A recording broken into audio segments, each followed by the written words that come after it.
The episode starts with Devi Ahilya saying the army chief position to Yashwant. Everyone claps. Yashwant thanks her. Malirao gets angry. Yashwant asks, "Why are you giving me so much respect?" She says, "You can keep this position. You are being sent on your first mission today." Tukoji says, "We have gathered the weapons and cannons to send to Panipat." She says, "Yes, Yashwant will head this mission." Yashwant thanks her a lot. Malirao shoots the arrows at the watermelon. Guard laughs, seeing the shots missed. Malirao asks, "What happened?" Guard says, "Nothing." Malirao asks again. Guard says, "Forgive me." Malirao asks, "Why are you laughing?" Guard says, "No, forgive me." Malirao says, "You want forgiveness." He makes the guard stand with the watermelon on his head. He recalls Devi Ahilya's words. He gets angry and closes his eyes. Guard gets scared for his life. Gangoba comes and stops Malirao. He asks, "What are you doing?"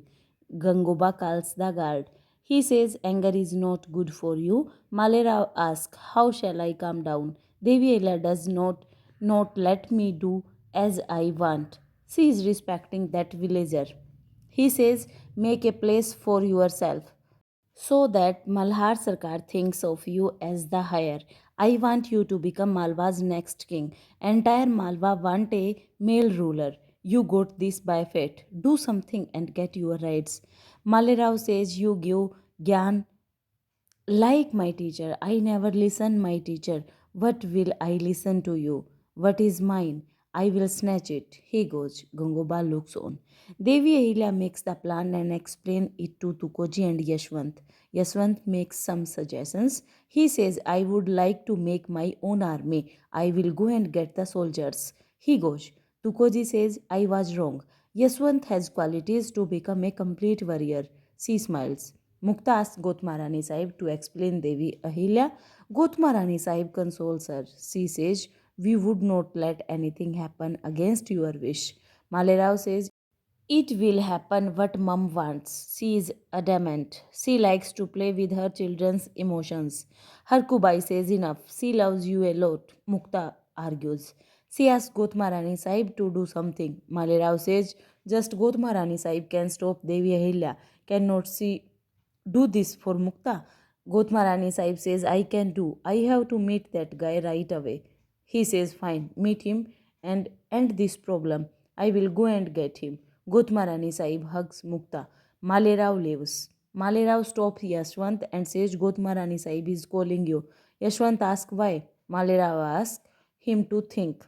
The Malwa prince has come to call him. Just come. Yashwant says, "This does not look good."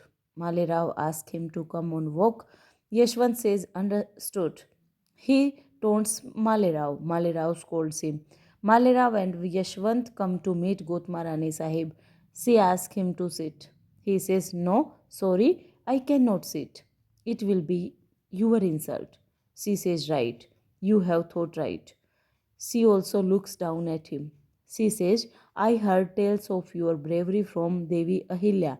I want to reward you." He says, "Thanks, but Devi Ahilya has always paid respect by rewarding me." She asks him not to worry. She signs Gangoba. Gangoba gives him a letter. Yashwant reads it. She says, "This is the royal rewards for you. You will rule over two villages and get all the luxuries there. Go and live there as a king." He says, "Thanks, but I don't find myself stable to become a king."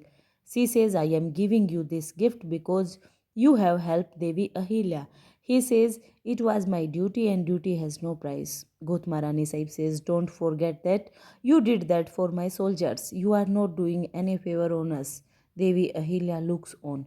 Gotmarani Sahib scolds him. He says, "I didn't mean that. I refuse to accept the price you are paying for my duty because this will become a burden on me. You think you are a royal family. We are Praja. We cannot think of getting equal to you. You are respectable like my parents. You do your duty well. It's our duty to even give life. It's not a favor."